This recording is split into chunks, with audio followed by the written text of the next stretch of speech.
Muito obrigado. Começando mais uma vez pela Rede TV o nosso programa, que é exibido de terça a sexta-feira, a partir deste horário, começo da madrugada, e aos sábados, a partir das 19h30, edição especial. Hoje vocês vão ver a segunda parte do Salão Casa Moda Noivas, que fez tanto sucesso. Ontem nós tivemos a primeira parte, com a presença da apresentadora Eliana, tantos estilistas importantes, como a Marta Medeiros, não é? E hoje vocês verão a segunda parte. Mas o meu primeiro convidado, o meu primeiro entrevistado, é um dos mais importantes psiquiatras do Brasil, PhD em psicodrama, formado pela Faculdade de Medicina da Universidade de São Paulo. Ele vai falar sobre o assunto do momento no mundo inteiro. Eu estou falando de depressão e todas as suas consequências. O meu convidado já lançou livros e é uma referência neste assunto, Dr. Luiz Altenfelder. Quero que vocês assistam o meu encontro com Luiz Altenfelder como primeiro assunto do programa. Vamos lá. Bem, aqui está o Dr. Luiz Altenfelder, um dos mais importantes psiquiatras brasileiros. Altenfelder, muito obrigado por você ter aceito o nosso convite. Eu quero começar o nosso encontro mostrando a vocês o mais recente livro do Altenfelder. Ele tem vários no mercado, chama-se Doença Mental, um Tratamento Possível. E veja a singularidade da capa, que nós temos aqui, ilustrando a capa, um quadro de Picasso de 1903. Agora é interessante, né, Altenfelder, a gente olhar essa imagem criada por Picasso em 1903, a gente parece que está vendo um personagem da Cracolândia de hoje. Não parece? Um personagem da Cracolândia de hoje? Foi proposital a sua escolha? Foi. Eu achei interessante escolher esse quadro do Picasso para ilustrar a capa do livro, porque ele representa algumas vezes o abandono em que o doente mental vive aqui em certas regiões do Brasil. Em São Paulo a gente vê na Cracolândia pessoas completamente, sabe, abandonadas, sabe, entregues à própria sorte, entregues à droga e sem eira nem beira, sem poder de escolha, levando uma vida que certamente vai levar à morte até pelo consumo abusivo de droga. E a intenção de Picasso, em 1903, foi exatamente mostrar o lado ruim das pessoas à época? Não era o lado ruim das pessoas. O doente mental da época, abandonado na rua, ficava nesse estado, mesmo como é o nosso. Quantos de nós já vimos, perambulando pelas ruas, pessoas maltrapilhas, abandonadas, com as unhas grandes, barbudos, sem cuidado nenhum, e que estão entregues à própria sorte. Principalmente depois que fecharam os manicômios e que deixaram pelas ruas, como homeless, vários doentes que necessitariam de cuidados, pelo menos de pensões protegidas, de casas que cuidassem desses doentes. Olha, o livro Doença Mental, um Tratamento Possível, está à venda nas livrarias. Eu li um outro livro, Dr. Luiz, que naturalmente você já deve ter lido, e que se chama O Demônio do Meio-Dia. Eu já me referi a esse livro aqui em outras oportunidades. O livro Demônio do Meio-Dia me impressionou muito, porque é a história de um colega, ele estrela da revista New Yorker, que de repente, ele era uma grande estrela em Nova York, um dos jornalistas mais bem pagos e reconhecidos, família maravilhosa, bem casado, filhos maravilhosos, a vida corria sobre carretéis. Quando de repente ele é acometido de uma profunda depressão, mas uma profunda depressão que ele fica muito enlouquecido com isso, abandona tudo e passa a pesquisar a depressão, o que resultou nesse livro Demônio do Meio-Dia. Então a minha primeira pergunta, que nós estamos falando hoje sobre depressão aqui com o Dr. Luiz, a depressão pode vir do nada? Pode vir de uma situação de grande sucesso, como é o caso do autor, o jornalista Andrew Salomon? Amaury, a depressão, ela depende de fatores genéticos e fatores constitucionais, tá certo? E também do ambiente e do estresse e dos conflitos que a pessoa vive. Então, a junção de fatores genéticos, fatores constitucionais, mas conflitos ou perdas ou adversidades frente à vida, isso pode provocar uma alteração na neurofisiologia cerebral, e essa alteração na neurofisiologia cerebral vai provocando uma lentificação dos processos psíquicos e um estreitamento do campo vivencial. Melhor dizendo, o que é? Tudo fica tão lento, triste, sabe, sem significado, sem brilho, sabe, e tudo fica muito lento. Então, o que resta para a pessoa, muitas vezes, é ir para o quarto, não acender a luz,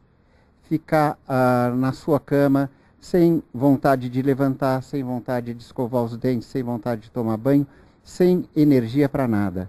Perde toda a energia por causa toda essa lentificação dos processos neurofisiológicos do cérebro. E agora, a depressão, ela tem graduação? A pessoa pode ser acometida de uma depressão leve, de uma depressão mais pesada? Pode sim, a depressão ela pode ser leve, pode ser moderada e pode ser muito grave. E quando é que a pessoa tendo esses sintomas, ela pode até tomar alguma providência preventiva? Já estou ficando sem vontade de tocar os meus projetos, não tenho muita vontade de levantar da cama, as pessoas que convivem comigo, estou intolerante com todas elas, isso já é um sintoma. É um sintoma, muitas vezes a pessoa se pergunta, será que o que eu tenho é muita culpa ou eu estou doente? Mas enquanto ela não resolve, sabe, se o que ela tem é culpa, porque na depressão, na medida que identificam todos os processos, a pessoa começa a fazer uma revisão da vida e até as atitudes mais inocentes que ela tenha cometido, ela começa a ampliar e ver nisso uma culpa terrível. O medo também faz parte da depressão. Vem culpa, medo, desânimo, tristeza, falta de brilho, falta de energia. É uma constelação de sintomas que a pessoa cai. Muitas vezes quem vê são os próprios familiares ou quem acompanha os amigos, que vem a pessoa cair. Ela vai ficando toda para baixo, a fisionomia cai. Apetite aumenta ou diminui? Pode acontecer as duas coisas. Na depressão leve ou moderada pode haver um aumento de peso por aumento de apetite, mas de modo geral a depressão vai tirando o apetite, a pessoa começa a perder peso, começa a não se alimentar, e na depressão grave a pessoa não toma nem água. Agora, eu tenho números aqui, alarmantes, queria que o Dr. Luiz Altenfelder me confirmasse, com referência à depressão. 350 milhões de pessoas, segundo a Organização Mundial de Saúde, estão acometidas do mal ou estarão? É a doença do momento, diríamos assim? É uma doença grave, é uma doença com uma alta morbidade que acomete a população do mundo inteiro. Você vê 350 milhões de pessoas acometidas de depressão ficam afastadas do trabalho, sabe, sem energia, indo para o sistema público de atendimento. Imagine o que isso causa de prejuízo, sabe, para o país, para os sistemas de saúde. Então, é uma doença grave, é uma doença que tem que ser prevenida, é uma doença que tem que ser tratada no seu início e, quando muito grave, é claro que a pessoa, o Estado e mesmo as clínicas particulares tem que ter um aparato, tem que ter uma equipe que possa tratar de uma maneira muito adequada as pessoas acometidas desse mal. Agora, não confundir, me parece, depressão com tristeza. Não, é muito diferente. Porque a pessoa pode ficar muito triste com a perda da mãe, que acabou de falecer. Quer dizer, são duas coisas bem distintas. Essa tristeza da perda não significa depressão. Não, existe assim. Se uma pessoa perde, ou por morte, ou por abandono, ou por separação, uma pessoa querida, existe um período de luto. E esse luto, ele é totalmente fisiológico. A pessoa fica triste, fica recolhida, não tem vontade de sair, e a tristeza está estampada no rosto. Isso geralmente se resolve num período normal, em torno de 1 mês, 2 meses, até 3 meses, se resolve um luto. Naturalmente. Naturalmente, porque existe uma reação, até da neurofisiologia, em função da perda.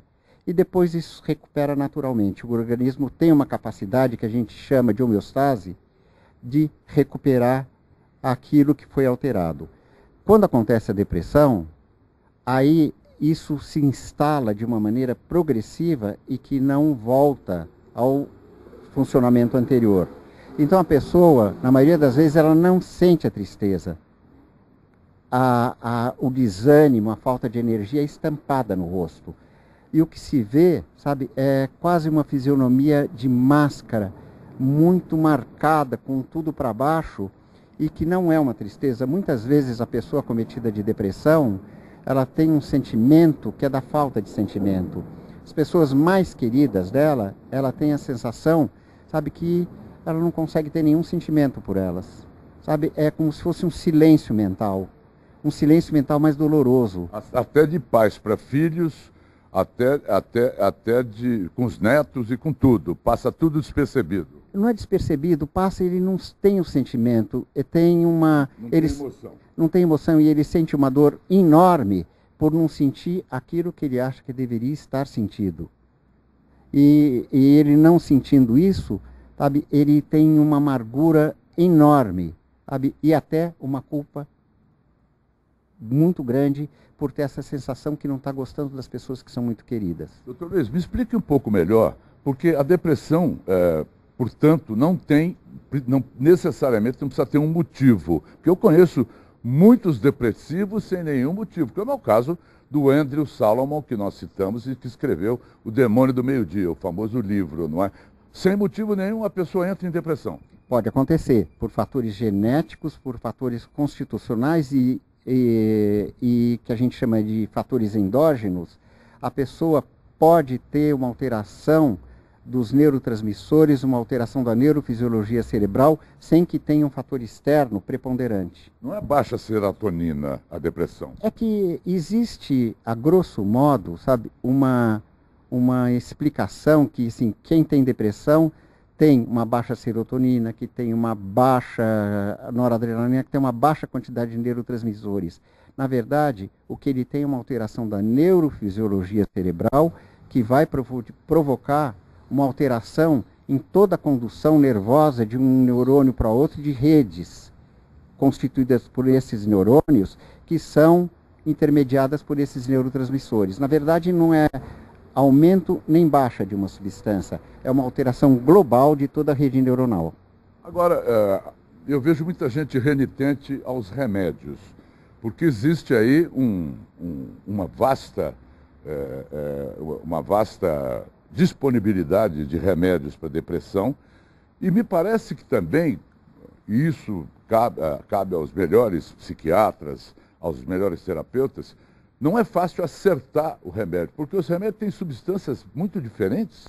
Tem. Existem vários remédios, sabe, com características muito diferentes e com fórmulas químicas muito diferentes. Basicamente, a gente classifica assim: os antidepressivos têm os inibidores seletivos da recaptação de serotonina, existem os inibidores seletivos da recaptação de noradrenalina e outros que agem em melatonina e outros que agem em dopamina. Então, existem vários neurotransmissores envolvidos na depressão. Geralmente, a gente usa um desses antidepressivos, imaginando que, na medida em que ele começa a interferir na rede neuronal, alterando a capacidade do neurônio de transmitir uma mensagem para outro, isso vai provocar uma remodelação da rede neuronal inteira, e na medida em que se acumulam, e que há um acúmulo dos neurotransmissores nas sinapses nervosas, isso demora 2 a 3 semanas, aí começa a haver uma melhora da depressão. Aí é o olhar do psiquiatra com o seu paciente para poder acertar o remédio. Aí depende da experiência do psiquiatra, dele ter uma sensibilidade muito grande em relação ao paciente e até intuitivamente ele perceber, pela experiência clínica dele, qual o remédio que possivelmente vai ser melhor para aquele tipo de paciente. O que mais, além do remédio, normalmente os psiquiatras receitam para as pessoas com depressão séria? Então, as pessoas com depressão muito grave, onde existe risco de vida, ou por suicídio, ou por alterações metabólicas, muitas vezes a indicação é a eletroconvulsoterapia, que é o eletrochoque, que hoje em dia é um procedimento quase que cirúrgico, porque é um procedimento feito com todo cuidado, com anestesia, com aparelhos modernos e que não existe o que se pensava antes, que era um castigo, que era uma coisa terrível. Hoje em dia é um tratamento que se faz em ambiente especializado, numa quase UTI, sabe? Onde o paciente tem toda a segurança e muitas vezes com uma quantidade pequena de aplicações de eletrochoque, em geral 6 a 8, você devolve a saúde para esse paciente. Para o paciente muito grave, não é indicação para todos. Para depressão leve e moderada, a indicação é a medicação e a psicoterapia, que é muito importante, na medida que o paciente vai melhorando, começar a olhar no ambiente externo, sabe, aquilo que provocou uma alteração na neurofisiologia dele, porque a gente sabe que um ambiente externo provoca alteração do funcionamento cerebral. E isso pode provocar depressão, como pode provocar outras formas de doença. Sabe, como pode provocar ansiedade, transtorno do pânico, transtorno obsessivo-compulsivo e assim por diante. Sabe, são alterações da rede neuronal que podem provocar isso. O toque é uma manifestação de depressão? Não. O síndrome do toque, todo mundo sabe, acho que não precisamos explicar o que significa a síndrome do toque. Que é o transtorno obsessivo-compulsivo, né? Que são as pessoas, assim, é bom que se diga assim, mania todos nós temos. É impossível ninguém não ter uma mania de simetria, ou de somar chapa de carro, ou de pisar nas riscas da linha, e assim por diante. Mas isso não é um toque. Sabe, isso é um pensamento mágico que a pessoa usa, porque se ela fizer determinadas atitudes, provavelmente alguma coisa vai dar certo na vida dela. Isso faz parte da formação do pensamento mágico. Pode ser mais superstição até? É uma superstição, podemos dizer. O toque é quando existe uma necessidade premente, sabe, de você ter, de você checar, de você ter algumas manias e que você não consegue deixar de tê-las. Por exemplo? Se eu falar o número 6, é uma coisa, eu não consigo falar o número 6 porque é um número ruim, é um número que pode representar o demônio. Então eu começo, sabe, isso vem na minha ideia, eu não posso falar o número 6, eu tenho que isolar isso da minha cabeça e isso é um pensamento intrusivo que fica toda hora em cima de mim. Então eu tenho que isolar, fazer alguma forma de isolar. Tem pessoas que têm toque muito grave. Certa ocasião, eu atendi uma senhora que foi um caso muito grave, muito triste. Ela não podia ver fezes que ela tinha que ficar rezando. E era compulsivo. Ela via fezes e ela tinha que começar a fazer uma oração. E ela morava no campo, sabe, onde existia fezes de animais, fezes da galinha, fezes do porco, do boi, e ela passava rezando o dia inteiro extremamente aflita. E não tinha paz. Isso tem cura? Pois é, ela foi para o Hospital das Clínicas, chegou a ser internada, sabe, melhorou, porque existem medicamentos que melhoram muito o toque. Em geral, são medicamentos da linha dos inibidores seletivos de recaptação de serotonina, que você dá em dose relativamente alta para esse tipo de distúrbio, para o toque. Ela melhorou muito. Voltou para o campo. Lá, infelizmente, nosso sistema de saúde muitas vezes não tem um ambulatório que possa prestar esse tipo de assistência. Ela parou de tomar medicação. Nós recebemos de novo ela no Hospital das Clínicas, mas com uma tragédia. Ela furou os olhos. Furou os olhos? Ela furou os olhos para não poder mais enxergar aquilo que dava aflição nela. Loucura. Doutor Luiz, mais uma coisa, porque é muito importante que a gente diga assim, que doença mental, num conceito muito amplo, é a perda da liberdade. Perda de liberdade num sentido muito amplo. Você perde a capacidade de estabelecer escolhas.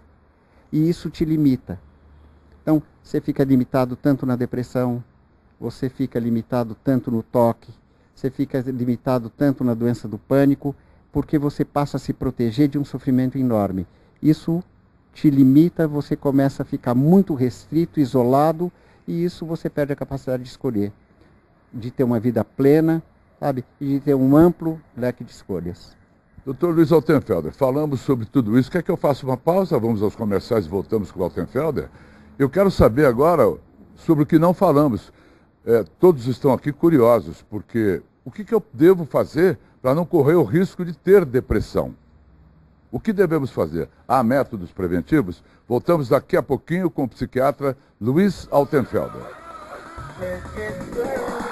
Voltamos com o nosso programa. Eu estou tendo o privilégio de entrevistar um dos mais importantes psiquiatras brasileiros, Luiz Altenfelder. Estamos falando da doença da moda, a depressão. Vou repetir os números alarmantes da Organização Mundial de Saúde: 350 milhões de pessoas acometidas de depressão. E cada vez mais, quanto o mundo for ficando convulsivo, nós vamos ficando convulsivos também, infortunadamente, não é, doutor Luiz? Agora, eu deixei em aberto no bloco passado sobre esse aspecto da prevenção. A gente sabe que, de repente, a depressão nos apanha sem nenhum motivo. Mas há métodos preventivos para quem quiser ficar bem longe do risco de ser acometido por uma depressão? Olha, existem de forma geral, o que vale para todas as doenças, não só as doenças psíquicas, mas para as doenças do corpo, que são as regras de higiene básica. Ou seja, fazer esporte, atividade física, ter uma alimentação equilibrada, o uso moderado de álcool, sabe? Não se envolver com drogas e, sabe, na medida do possível, você ser coerente com a sua vida, com as suas escolhas. Entendi. E saber mudar quando essas escolhas não são mais suficientes, quando elas já não te servem mais. Então, não adianta levar uma vida como se você fosse um prisioneiro de uma situação que você não gosta, de uma situação que é insuportável para você. Então, você tem que fazer alguma coisa para mudar essa situação. Você tem que ser criativo para não viver da repetição de situações que te provocam uma prisão. Isso em termos profissionais, em termos familiares, sabe, em termos gerais. Lembrando, sabe, que o homem saudável é um homem livre. Um homem livre significa o homem que integra o pensamento e a emoção. E, através disso, ele faz uma escolha adequada. Quem não faz escolhas adequadas, o que acontece? Isso é muito importante, acredito que seja muito importante para esclarecer os nossos amigos que estão nos ouvindo. Escolhas mal feitas, sabe? Escolhas que não te servem mais. Uma vida que te frustra, sabe? Você vive com o cérebro. Isso, na medida que entra no seu sistema nervoso, porque o sistema nervoso, só um parênteses, funciona assim. Se você identifica um desejo, sabe, por exemplo, vontade de tomar água, o cérebro identifica que você tem que tomar água. Então, ativa um circuito, sabe, que você identificou o desejo, você pega o copo d'água, você toma, e essa rede neuronal, ela é desativada. Se você começa a ter uma vida que não te satisfaz, sabe, você identifica o desejo nunca é realizado. Então o desejo começa a entrar em looping, a rede neuronal não fecha. Imagine uma porção de redes neuronais que não fecham, começam a provocar uma alteração muito grande na neurofisiologia cerebral. Isso altera os neurotransmissores, altera toda a condução. E isso pode provocar uma desarmonia. Então, isso dá origem a sintomas. Entendi. E dando origem a sintomas, na medida que você não quer mudar a situação, sabe, você se liga aos sintomas e não aos problemas que você tem. Então, nesse sentido, a gente poderia falar, grosso modo, que quem tem sintomas não tem problemas. Você entende? Entendi. Por exemplo, uma pessoa, vamos supor, que ela esteja vivendo uma crise conjugal muito séria e que ela tenha vontade de se separar, mas pelo casamento ter se tornado uma referência muito grande, mas muito insatisfeito, ele não consegue sair. Então, o que acontece? Vamos supor que ele esteja andando na Avenida Paulista. Aí tem um congestionamento. Tem o carro da frente, o carro de trás, o carro do lado, o outro carro do outro lado. Ele está preso. Ele não tem como sair. Isso, de repente, começa a provocar taquicardia, sensação de falta de ar, sabe, sudorese na mão, e ele começa a ficar muito mal. Então, o que ele fala? Bom, aqui perto tem o Hospital Sírio-Libanês, aqui perto tem o Hospital Santa Catarina, mais para baixo, sabe, tem outros hospitais, eu preciso arrumar um jeito de ir para algum hospital porque eu acho que eu estou tendo um infarto. E aí, nessa aflição enorme, sabe, ele está pálido, ele não aguenta, isso dura em torno de 10 minutos, e algumas vezes ele é capaz de abandonar o carro e sair correndo. Outras vezes ele se acalma e chega até o hospital mais próximo. Chega lá, faz eletro, faz uma porção de exames. Não tem nada. Não tem nada. Mas ele continua com sintomas. Tá certo? Então o que acontece? Toda essa situação provocou uma alteração na rede neuronal e ele passou a ter sintomas. Mas o problema que estava por baixo disso tudo, que era a situação de estar preso, sabe? Isso só se manifesta como sintoma na hora que ele se vê preso no congestionamento. O problema subjacente seria sua prisão no matrimônio, insatisfeito. Totalmente insatisfeito, onde ele não procura uma psicoterapia, onde provoca um tipo de ajuda que pudesse ajudá-lo a pensar em formas de libertação ou até em formas de melhorar esse casamento. O homossexual que não sai do armário é a mesma coisa?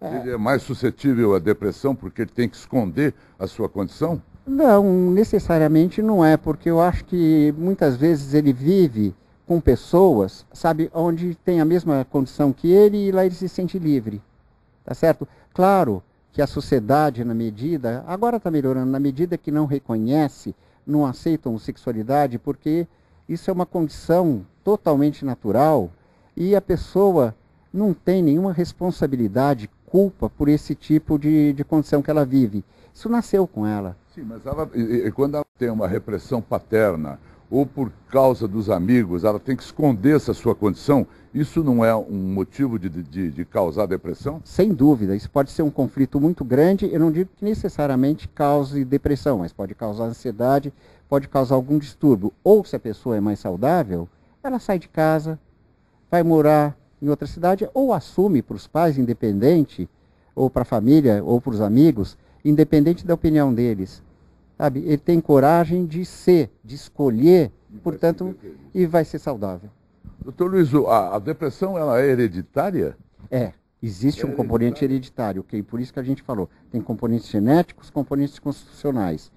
Existe uma probabilidade muito grande, ou uma probabilidade, não posso dizer que seja muito grande, mas de pessoas que têm depressivos na família, de ter uma probabilidade de ter essa rede neuronal disfuncional. Agora, uma outra coisa, uma doença física pode desencadear depressão?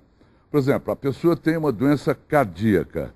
Agora, a minha pergunta é o fato da pessoa saber que tem uma doença cardíaca que a leva à depressão, ou a depressão se estabelece mesmo antes da pessoa saber que tem um problema cardíaco? Existe algumas coisas que a gente chama, aparece a depressão como sintoma de uma outra doença.